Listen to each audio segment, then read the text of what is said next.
Hello and welcome to this ICAEW webinar in association with ITESOFT, Leading a Successful Automation Project. My name is Simon Alsop and I'm the Head of Business here at ICAEW, and it's my great pleasure to be your facilitator for today's session. Now, before I begin, I want to talk briefly about how you can participate in today's session. This slide outlines how you can participate, ways that you can customize your view. I particularly like to highlight the ability to submit your questions.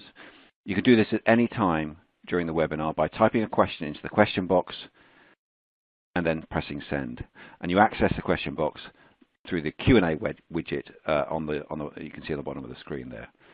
All questions are private, so only you and our presenters will see them, not the rest of the audience.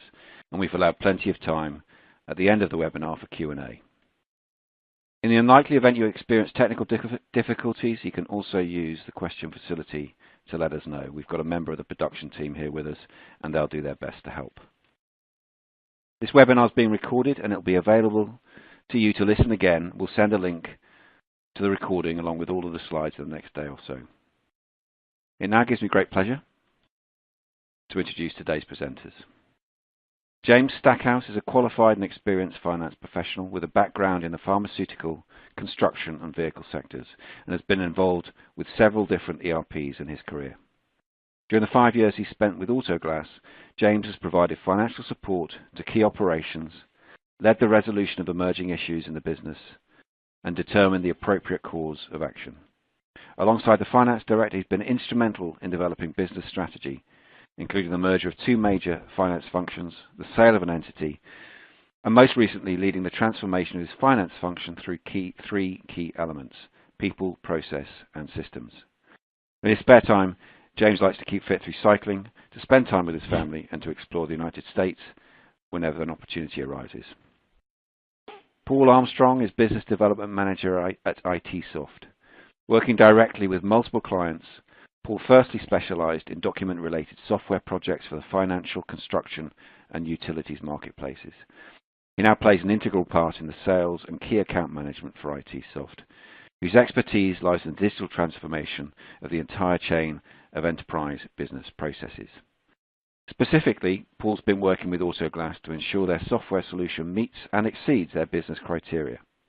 In his free time, Paul enjoys sailing on the Solent and live music. Welcome to you both. And I'll now hand over to Paul, who'll begin the webinar. Thank you very much, Simon. Today's agenda, we'll be looking at the key elements and stages of an automation project from the specific and quite personal view of a senior finance person who's been going through the automation process in their own company. Of course, for many people, this is likely to be the first and only time that they see such a project. In a very conversational style, we're going to be looking at understanding your company situation, seeing a way forward, working with colleagues, and how to ensure the best possible outcome. So James, let's start. Good afternoon to you and welcome. Thank you for joining us today to share your experience. What were the key numbers for Autoglass at the outset of this project? Well, Paul, thank you very much for having me along to this. I would say in terms of what was the Autoglass situation like, we had there was no investment in the function for a long while. We'd had a very antiquated way of working, manual processes. It was all about the task. There was no clear insight into our performance, and the whole culture of the finance function, to be fair, was kind of a lack of change mentality, and we had a number of long-serving members. So that was kind of the state of the function when I first started to look to automation. I have to say that's probably not untypical either. How were you handling your invoices back in those days? Was everything perfect, or perhaps was there no, or perhaps not quite? No, invoices were received through multiple channels. If we received them, let's be honest, post email delivery. We had reactive processes, paper-based, and to be honest, we had no visibility at what was where in the process, no visibility at all, and therefore, coding errors in our management accounts, best practice around procurement, management information, it was very unclear and not very obvious. Yeah. And Can I ask then, how did that manifest itself as pain points within the function? Did this bring any specific challenges to the business? Well, as said, really, I mean, the lack of visibility and knowledge of what goes where.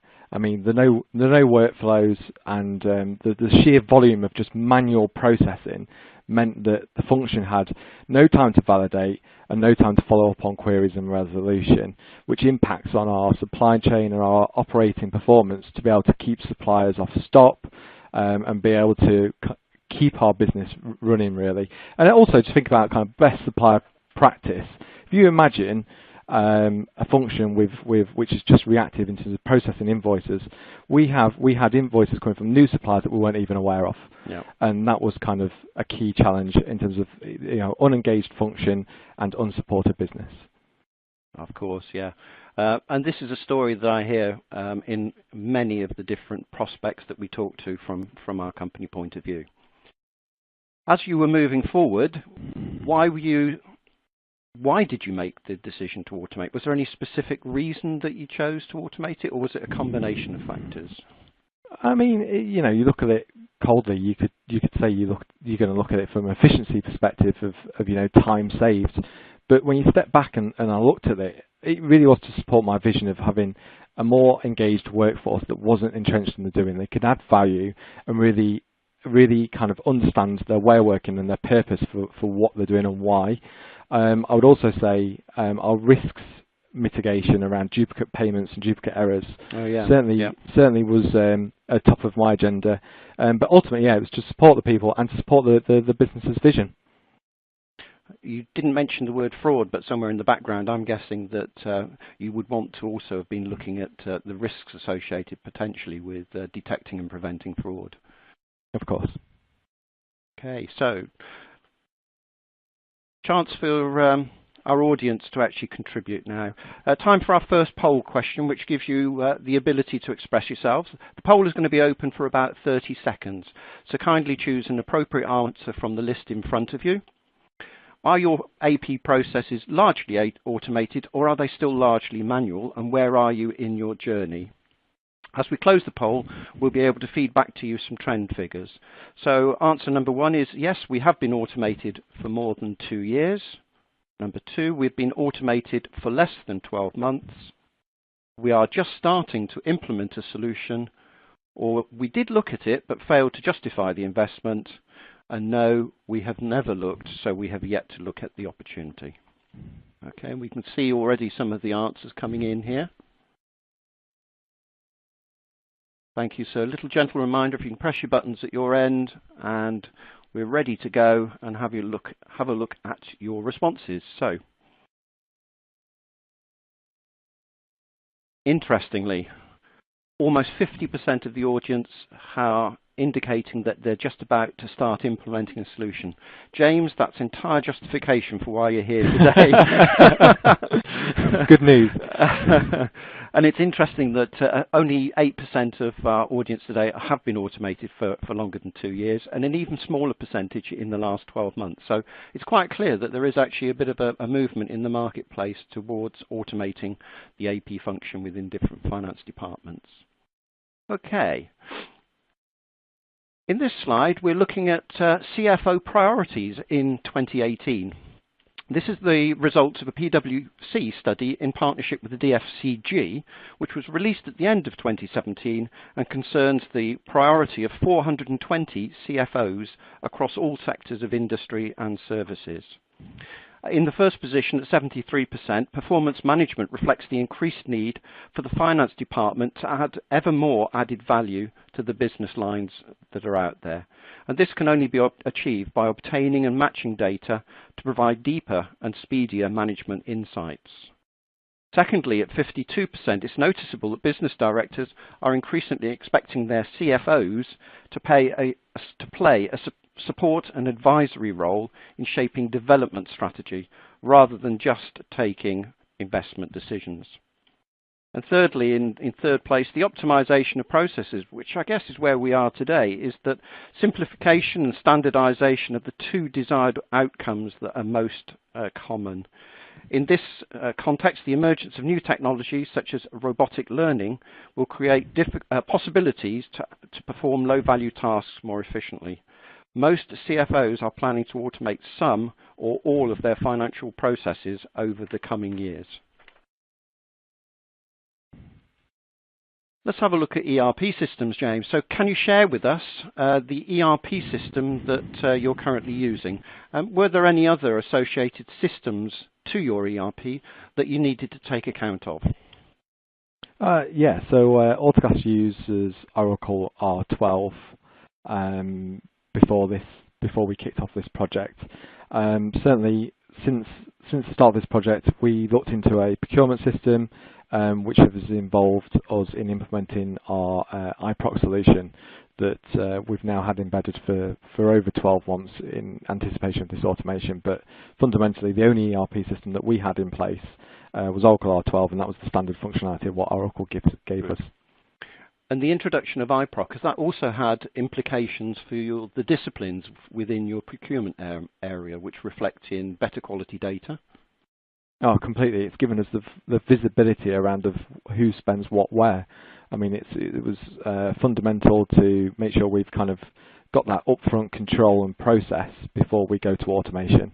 Yeah. So it was a key step in our process. Okay, so audience out there, it's your chance to contribute. Poll question here: which finance systems do your company use? And the answers here are only one, that's SAP, only one Oracle, only one Microsoft and its many variations, only one Unit 4, only one Sage, only one other, and there are others out there, trust me, or do you perhaps use multiple ERPs within a complex business? It's lovely watching at this end all the figures coming in, so keep pressing the buttons out there for the moment. Okay, last closing it in 3, 2, 1, so we're looking good here. And here are your answers across our audience today. It says that 45% are using other ERPs, so it is actually the case that SAP, Oracle and Microsoft are not the only companies out there. Between those three top companies, it's close on 20%, so that's an interesting statistic for today. And I'm surprised that 10% of the audience perhaps are using multiple ERPs, so that suggests that some of our audience today are quite complex businesses. So thank you very much for that. That's our second poll questions. And when we talk about ERPs, of course, an AP system needs to connect to an ERP. The use of a synchronous connector makes it possible to directly call the controls present in an ERP system, which helps to minimize the number of invoices with any keying errors and to achieve 100% automation. We call it straight-through processing for the greater majority of the invoices. A lot of cloud solutions offer integration with ERP through file exchange, and this so-called asynchronous integration is simpler to implement, but then doesn't use the controls already available in the ERP. ITESOFT has worked closely with SAP, Oracle, and Microsoft products to ensure optimum connection capability, and we have already connected with most other ERP systems using our toolkit. So James, let's move it on a little bit. Just before you answer this question, James, for those of you that perhaps may not be sure about this, metrics measure business or process performance as it happens, and KPIs act as the focus or target for future improvements. So what measurements were available to Autoglass in those early days? Well, you do ask. This was one of the main reasons for embarking on this journey, to be honest. I mean, the metrics we had in place were very basic, very high level around our AP function. I mean, you're talking kind of along the lines of number of invoices processed or number of invoice lines processed, with us having kind of multi-line orders, the aging of queries and where those queries are. But I mean, the problem that I faced as a leader of this function was that all of our measures and metrics were manually captured outside of Oracle, dependent on the clerks capturing that data and recording that data. Therefore, you know, what is the truth? What is the fact? And how do we follow up on that performance and really ensure that we're adding value to the business was a key challenge. I mean, in terms of the quality of data week on week, you know, how do you really interpret a consistent measure and metric when it's not system driven and we're relying on manual practices and processes really? So you were putting fingers in the air when you wanted insight, as opposed to being able to go back to any particular measures that you could rely on. Yeah, completely. Just a raft of spreadsheets and manual data. That's exactly where we were. To some people that might be a good place, but I can sense in your answer you wish you hadn't been there. This might be a painful question. I can feel our audience flinching perhaps as I ask this question. Just how good or bad was your supplier data quality at the outset?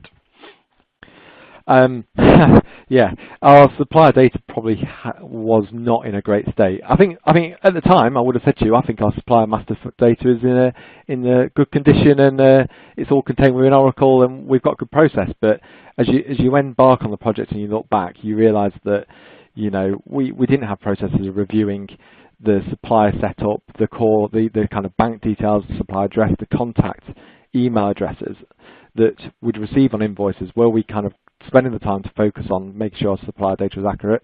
The answer is no. You know, to give you some kind of insight to the Autoglass's journey is that when we embarked on this project, we had a ledger of about 8,000 suppliers. When I look at it today, only 3,000 of those are active. Really? So we've got we had a load of inactive suppliers which we could have processed invoices on incorrectly, made payments, or there was opportunity for fraud. Who knows? But definitely, looking back, our supplier master data was probably not as good a shape as I thought, and this journey has definitely helped us get that in order. So you're more streamlined now in terms of your numbers and certainly better placed in terms of the quality of your supplier data. I mean, we're definitely on the journey for sure. I think that, you know, as anything, there's always the continuous improvement, but from where we were to where we are today, we're in a far better place. Some of my other clients actively review their suppliers perhaps on a 3-monthly strike-off or 6-monthly strike-off cycle, meaning that if somebody's been inactive, at that stage they'll move them at least into a suspense account. Do you pursue any policies like that now? Yeah, we do now, and that's part of increasing our control. So we definitely do go for a 6-month cycle at the moment. And it's just looking back at the function, you know, historically the emphasis was on process and invoice, just key it, process. All those really control and risk avoidance practices were not in place, where now we've had the opportunity post-automation to start really having the quality time to make that happen. That's a very positive side benefit for you then, isn't it? When we look at Streamline for Invoices, it's a new generation solution.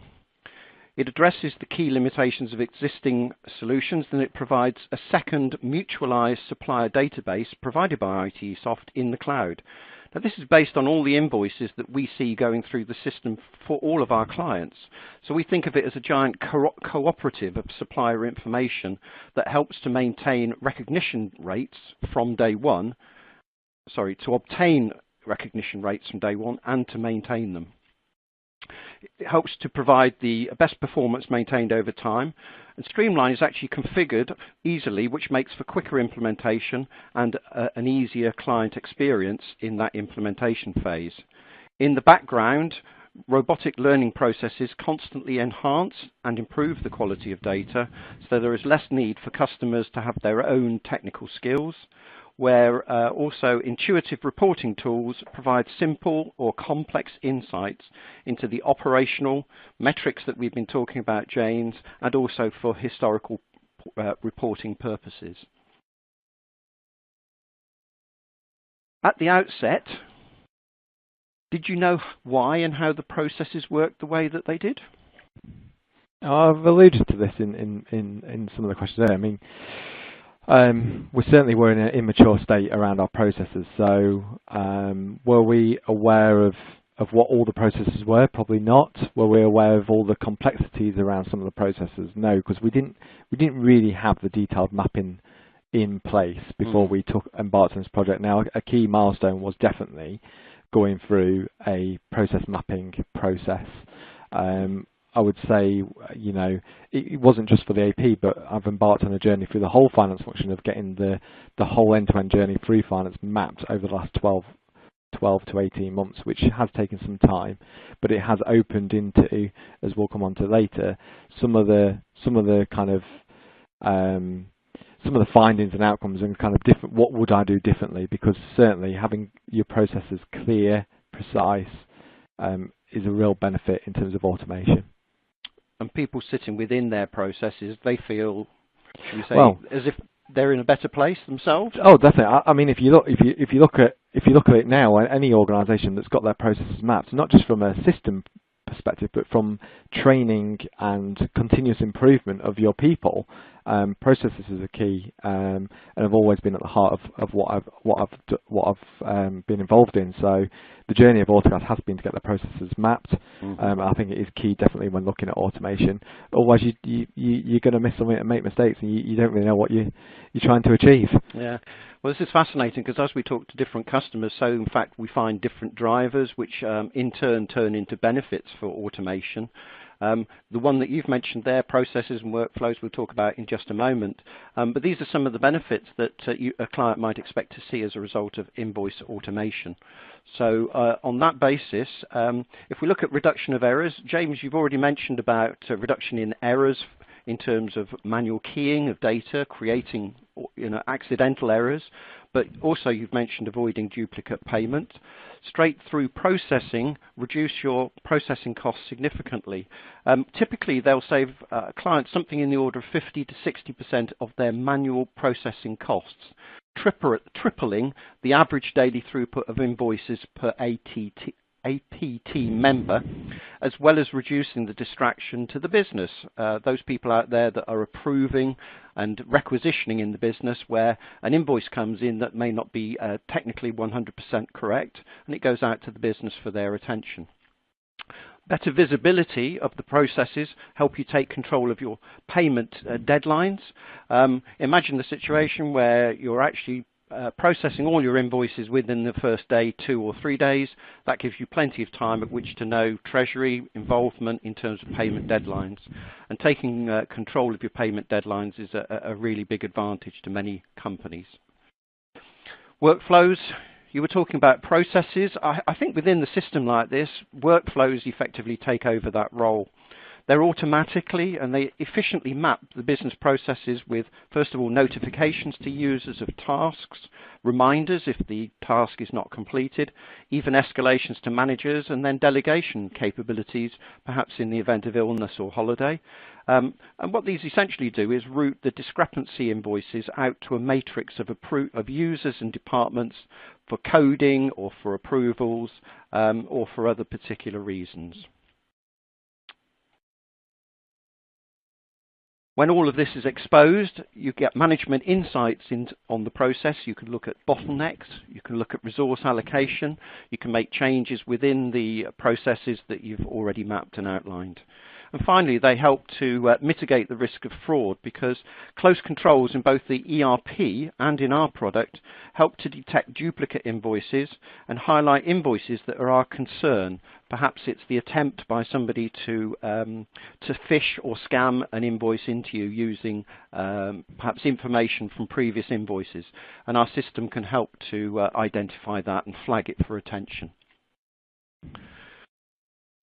As we look then at automation, was it part of a larger overall finance strategy, or was this an isolated project? And was there a vision? Who had that sort of 25,000 feet view?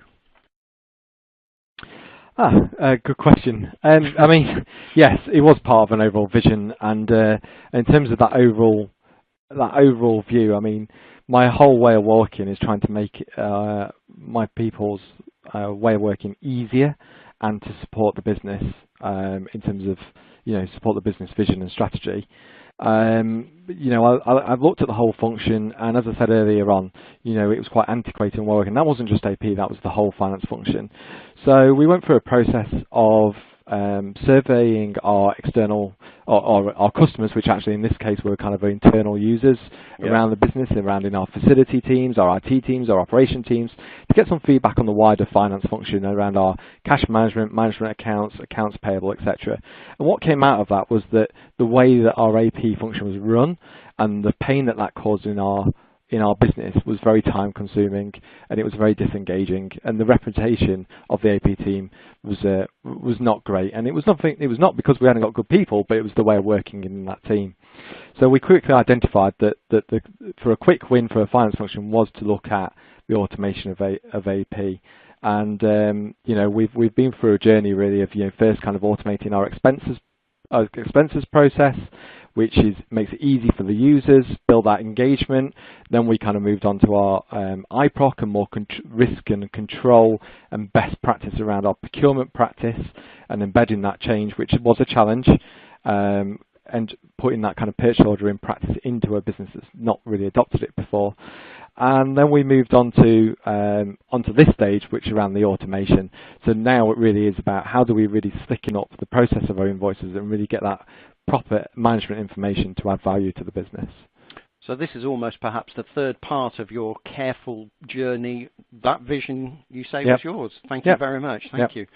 We're going to move now on to our next poll question, which augments really James's current situation, which is if your company has implemented automation within finance, was this part of a wider business project that involved digitalization of the function? We've got three very simple questions here. We've got a yes, a no, perhaps a not sure for those of you that may not have been around or perhaps not so involved.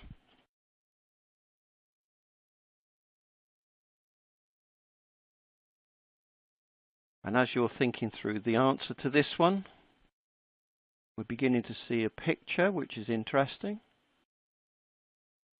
Okay. And so we're going to close this poll. Any last contributions? Going to close the poll in 3, 2, 1.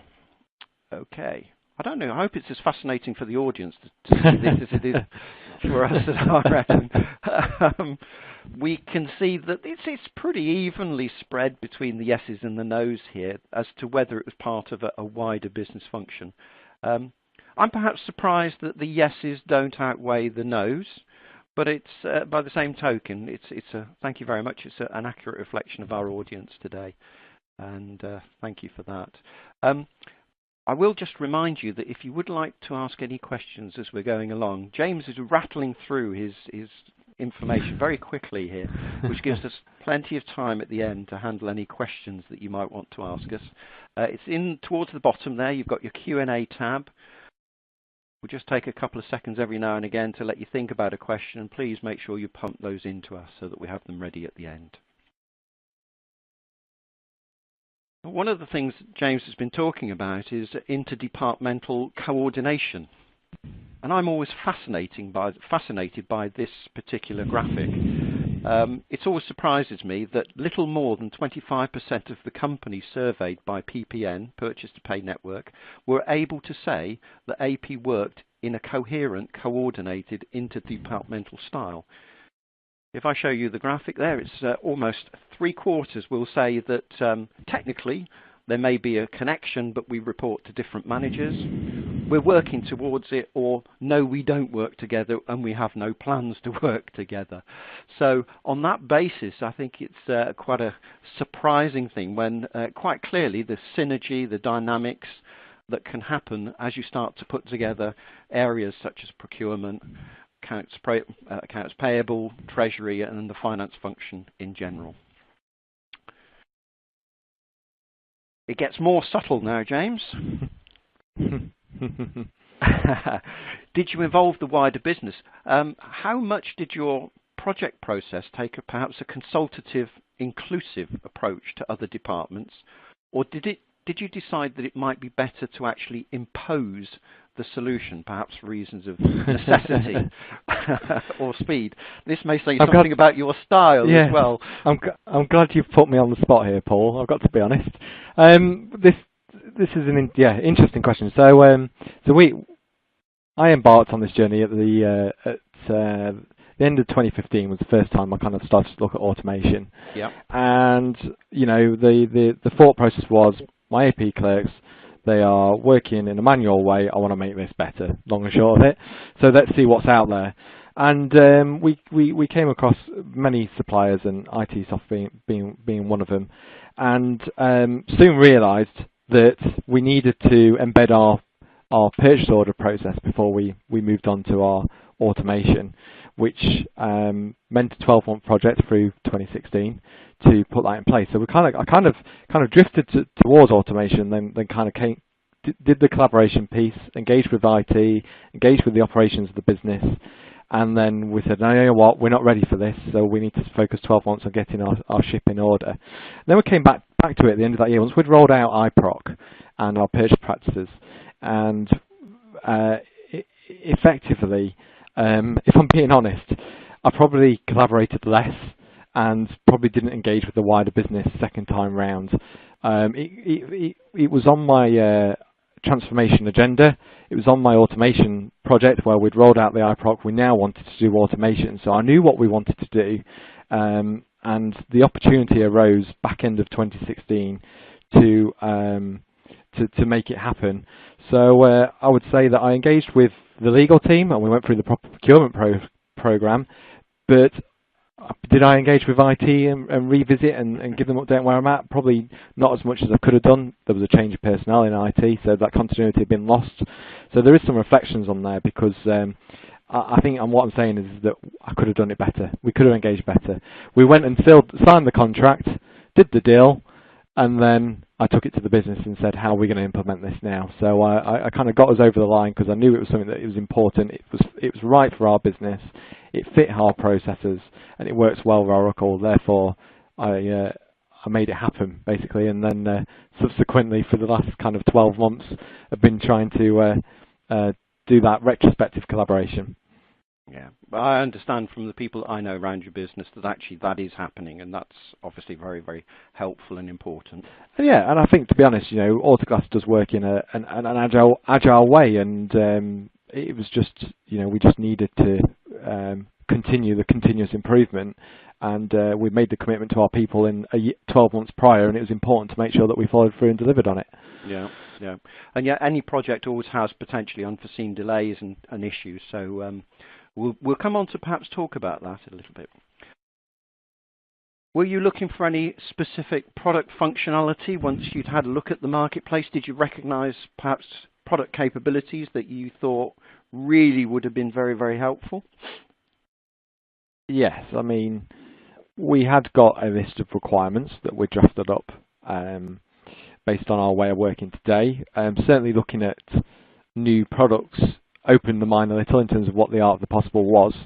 But I mean, fundamentally, it's important to have ICR technology that, so we didn't need we didn't have the templates needed maintaining for when we received invoices. We didn't have to maintain a template to be able to read that invoice. We wanted the system to automatically, if it was a brand new invoice from a brand new supplier, be able to just interpret it and process it.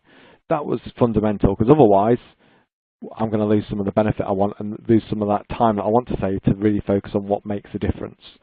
Workflows, PO and non-PO. We wanted a product that could clearly take an invoice, identify if it's a PO, and process it in a different way to if it hadn't got a non-PO. If there's a non-PO, it needs to go into the business. It needs some validation. It needs some authorization. So therefore, a system that can interpret the document, align to our processes, and make it happen was important. I would also say, ultimately, when you're putting a new system into a business, you want it to be adopted and you want it to be used. Yeah. So something that was easy to use, quite visual, engaging, and great for the end user within our departments, but also for the AP clerk. Something that's just easier, and to just look in a one-stop shop. Their whole way of working can happen in one platform, from query resolution to processing invoices.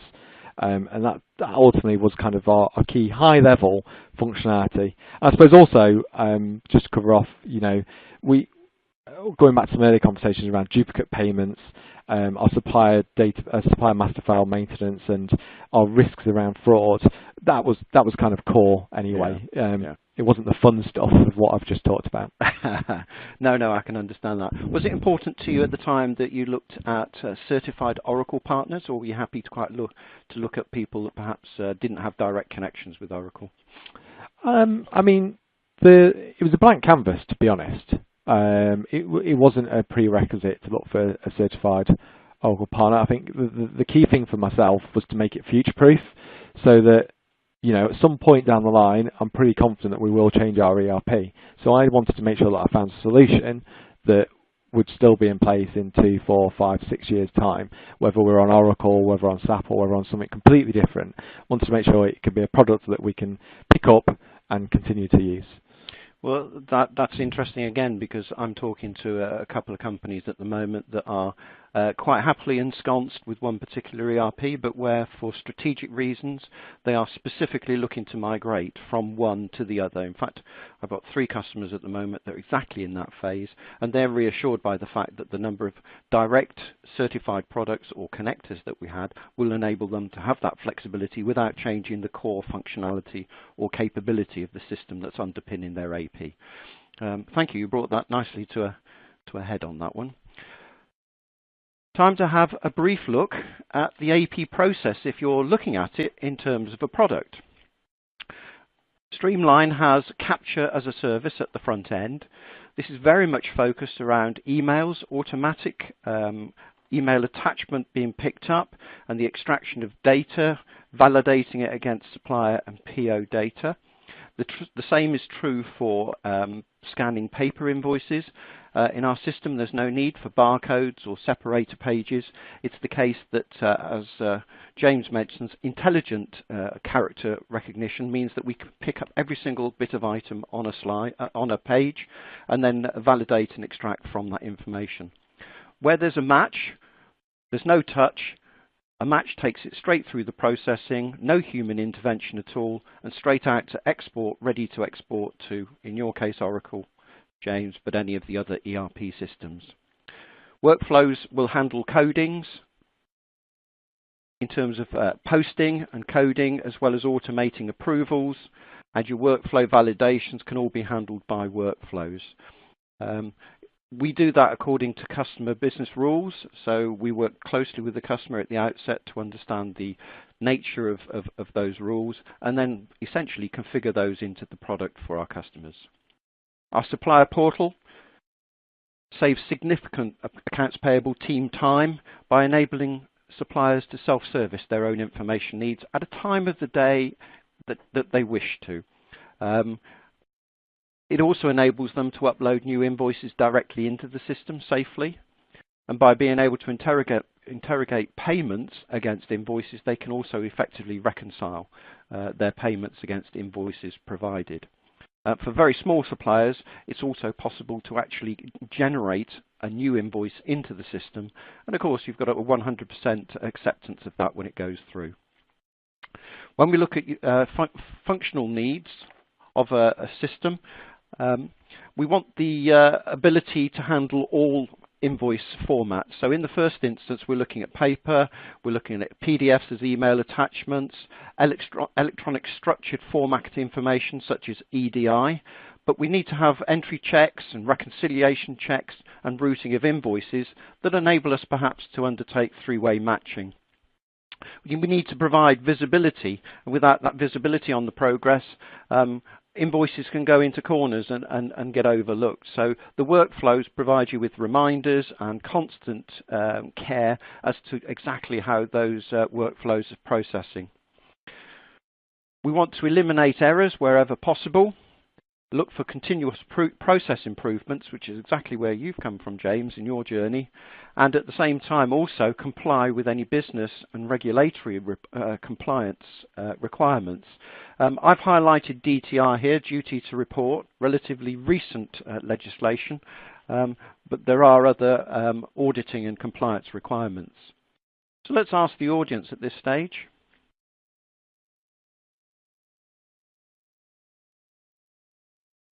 Poll question number 4, and you may be pleased to see it's just simple 3 answers. As far as your company is concerned, does it qualify to need to submit financial activity reports under that recent duty to report payment practices legislation? The answer to that is either a yes or a no or not sure. And this is going to be a relatively short and simple poll, so if you can press your buttons at that end. And it's unwise to come into these type of polls with any sort of preordained conclusions. But it's interesting what we're seeing. So we're going to close this down now in about 3, 2, 1. Ladies and gentlemen, here are the answers. So 20% of our audience today would be large enough either in terms of turnover, assets, or number of employees to need to report. Almost 50%, 46% are saying that no, they don't qualify. Okay. And finally, we have a third that are not sure. My suggestion is that as this legislation is now a year old, and if you're not sure, that's not a problem, but somebody in your organisation should know, because by now they're beginning to incur penalties for those companies that are not yet properly reporting. Thank you very much. That's one of the most interesting answers that we've got there. That's great. Thank you. The data for DTR can come out of our embedded analytics or dashboard capability within the product. Streamline for Invoices integrates analytics, which is a true data visualization tool of the latest generation that can very quickly and easily deploy performance indicators to all interested users. It has an associative engine which indexes every possible relationship within the data so that you can immediately get information and actually explore in all directions where your intuition is leading you. Unlike traditional query-based tools, there are no aggregated data or predefined queries to stop you, and this means that you can ask new questions and create analysis without having to propose new queries or perhaps wait for the availability of IT experts. I'm going to move on now to have a quick look at where a system like this may be hosted. So, simple question, James. So, did I consider hosting options on-premise or in the cloud? I think is the question. So, yes, it's kind of, we have two solutions here, and I've actually deployed nearly both of them, to be honest, Paul. And we started off with a solution of looking at on-premise solution. We have our own in-house IT team and our offshore IT team, and that was the logical approach. That's how the way that Autoglass worked. And that was the solution that we went with. To be honest, as we entered the journey, we soon realised that the level of change that was needed within our organisation and the support needed from our outsourced team was that our on-premise solution probably wasn't fit for purpose. So kind of halfway through the project, we switched from on-premise to in the cloud, which we've actually adopted a software as a service kind of mechanism with ITESOFT, which has definitely kind of accelerated our implementation, is making it smoother, and ultimately, look, I've chosen probably the best option for project implementation, and also the best agile solution for going forward. It just makes it a lot simpler to be as a cloud software as a service solution. And just for information, actually, we largely choose Microsoft Azure as our hosted platform in the cloud, but we are able to work with third-party hosted systems if the client would like us to do that. Okay, so when does the system go live at Autoglass, James? So we are imminent. So at the moment, imminent. Yeah, we are really close. So we've been in UAT for a few months and testing away, and I'm pretty confident that we'll be going live within the next month or so. I mean, at the moment, looking at the best chance of success, it is to try and put as much as you can for a UAT, because you can transition the system with the setup straight away, and therefore we should see the benefits quicker with being able to put, if I went back early, when we talked about 8,000, when we approached, we thought we had 8,000 suppliers. we've managed to get that down to 3,000 suppliers, but if we can try and put as many of them through UAT, then it means that when we go live, we won't have that additional workload of setting it up. It's already done. It's already ready to go. So the UAT really is critical to the success. You said to me right at the outset you prefer quality over speed. Exactly. And I think that's really important. What benefits have you identified in a journey like this when you cover so much ground? We've actually covered a number of these as you've been going along, but you've said to me one of the things you wanted to achieve was creating teams and working together towards a common goal. Is that a benefit now that you've actually seen? Oh, definitely. I mean, if you know, you look back at how the function was working, and you know, having clerks working cross suppliers just doesn't work. You know, the traditional way of working as AP is you have supplier A to E, E to M, M to P, however you have your ledger split, and being able to have a platform like this where your clerks can pick up an invoice queue rather than a supplier queue means that you gain better efficiency. So we expect some efficiencies around that, but also around the keying activity. I think we expect to see 30 to 40% of our keying activity removed. It could be more. I'm being prudent there, but certainly that is more than doable. But as accountants, we like to be prudent. And again, it's like our, like I said earlier, you know, it's all around our kind of usability and the image for the wider business. So, is it easy to use? Is it clear? Does it send reminders? Does it give us a clear view of where our invoices are in the process? What's in query? What needs picking up? And avoid any duplicate payments. So I think to summarise, you know, we're looking for a minimum of 30–40% time benefit. We're going to have a better supplier master file.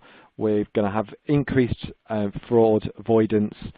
We're going to have, coming back to your point earlier, DTR reporting, our dashboards, performance metrics for our better management advisors. Insights as well. Yeah, exactly. Which help to shape your metrics and KPIs going forward. Yeah. Definitely. So there's a lot of benefit to it. If you were going to run this project again, what little nuggets of advice might you pass on to people in terms of structuring the project or indeed delivering the project? Don't go silent on me now. I'm processing your question, Paul. Well, so what would I have done differently? Because there's certainly things that I would have done differently. Because you know, as any project, it has its ups and downs.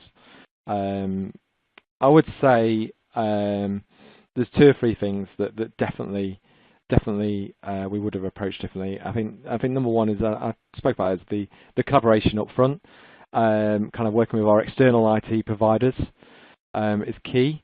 I would say I would second some of my AP team to accelerate our process. So you know, in terms of our implementation, I think if we had dedicated AP resource to it rather than kind of doing a half approach, we would have been able to embed it quicker. And then also having more clarity around our processes. I know we went through a process documenting our processes, but we have embarked on some customizations that we needed to work with the way our business works, which has impacted on our delivery. So a clear view of the detail of how we work compared to the system, and making the best use of the system. Collaboration, secondment of our team is probably the key things. And then also just to touch on as well is scope creep. So we've had a few things that have cropped up where we have broadened our project scope, where really, I suppose, looking back, we should have gone, let's get it live and then let's do a phase 2, rather than trying to do it all in one shot, which is hence why we're in nearly completing UAT now as opposed to 3 or 4 months ago. Yeah. And I think, you know, from our own point of view, it's been an enjoyable project to deliver. But I wanted to ask you, just as a closing question, really, because we have experience across so many different sectors, different types and sizes of clients with different ERP systems, did you find that the project team were able to bring to you some best practices from other customers? Were they able to help and advise you when you were in those stages where you weren't quite sure which direction to go? Oh, for sure. The partnership with yourselves has been key. You know, we've had some real experts who have delivered this solution into complex organisations, and kind of asking those thought-provoking questions on, well, how do you do that and how do you do this? Certainly kind of challenge the way that you think. So having someone who's trusted and has delivered a system like this is pretty key. Brilliant. Well, thank you, James. Your information and experiences provided some really key insights into how a project can be conceived, planned and delivered, and I'm sure that you've helped our audience improve their understanding of the steps required and, of course, as you've just said, some of the benefits that can be obtained. Thank you very much for sharing all of those thoughts and information with us all, and in such an open and honest way. And I hope you've enjoyed it as much as I have. So thank you for that, James. You can sit down now and enjoy yourself. I'd just like to run you through some key numbers for ITESOFT.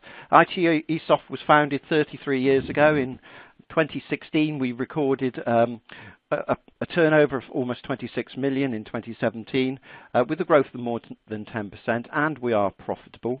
We have solutions used in 35 different countries, of which about 80% of the European market is covered, and far-flung agencies to help us in places like Australia and Brazil. Our clients come from all sectors of manufacturing. There are 650 clients on our books at the moment, and between them they're processing well in excess of 1 billion documents per annum. One of our clients in France recently hit a world record in that they processed 1 million documents in a single day for Social Security for people wanting to claim housing, Social Security and health support and assistance. And 211 employees based predominantly in the UK and France, and 17% of turnover is reinvested back into research and development. We're also carrying out more than 30 research projects in collaboration with university laboratories throughout Europe. The results of those programs are carefully reintegrated into our solutions to bring better performance and create added value functionality.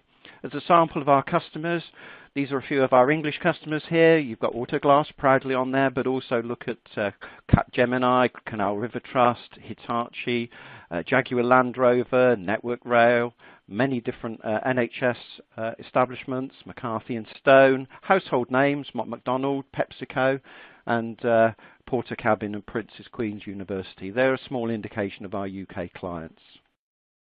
Okay, so now it's time for us to get to your questions. And on that basis, Simon's going to help us out. Thank you very much, gentlemen. An excellent webinar. I really enjoyed the conversation. We've had a few questions come through, so I'm just going to see if we can rattle through as many of those as possible before the end of the webinar. Rest assured, if we don't get around to your question, we will make sure that you get an answer after the webinar. The first one, Fred, it's back to you, James. How did you manage business expectations and the brand reputation of your team affected by the lack of systems or poor ways of working before and during the transition? Wow, that is a very good question. I think ultimately it comes down to communication and that engagement piece. So, you know, constantly kind of communicating the vision, the stages in the project. I remember doing updates all the time around our journey through expenses, IPROC, ITESOFT, and selling it in terms of what value that gives to the wider organisation. How does it make their lives easier? Because those people in those external, those other functions don't want to be processing invoices. They want to be able to making their life easier, and they don't want to have to be bogged down in our finance processes. So it's all about really communication and influencing, and really just engaging with the wider business of the future vision, and really articulating the journey that we're on. And I think that's kind of gone before and during. Really, it's just seriously, communication is key. Thank you, James. Back to you for the next one. How many in your AP team before and after automation?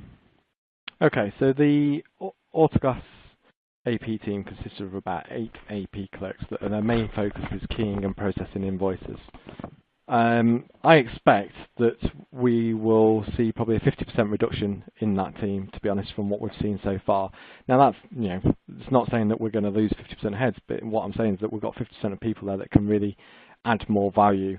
But definitely from a pure automation of keying and processing invoices, we're looking at a 50% reduction. Excellent, thank you. Paul, one back to you. What's your projected STP rate on Go Live?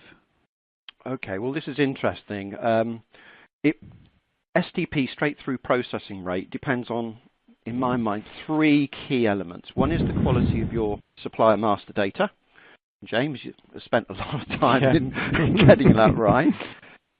Secondly, it's the quality of the processes out there in terms of procurement, encouraging suppliers to send in invoices that are legible, nicely laid out, and where the information that they provide actually reflects the procurement information that you put through to the supplier.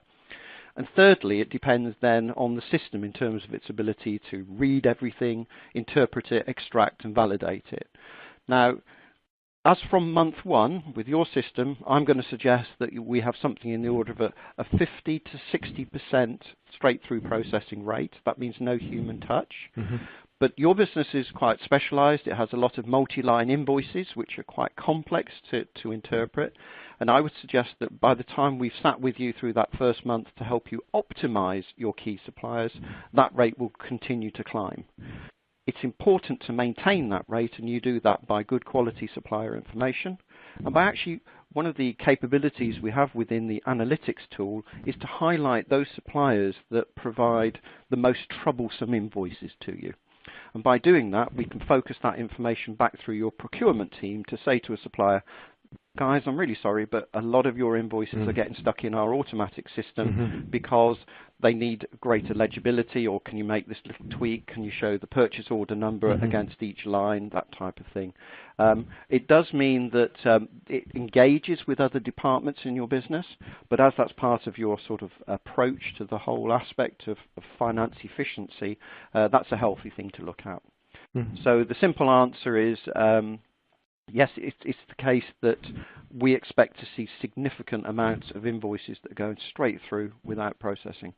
If we refer to Streamline, which is the product that we've been talking about today, at the moment the current rate going through is approaching 80% because of the mutualized supplier database that you have in the background. Okay. So I think at this stage, Simon, in terms of time, can I just flick through to the next stage here, which is to just say thank you very much for today. We run a series of these webinars at ITESOFT throughout the course of the year. We've today mentioned duty to report, and our webinar this day next week on the 24th at 10 o'clock is a kind of look back over the first year of DTR. You'd be very welcome to join us. We'll be talking about the experience, what it's been like, and what conclusions can we draw from it.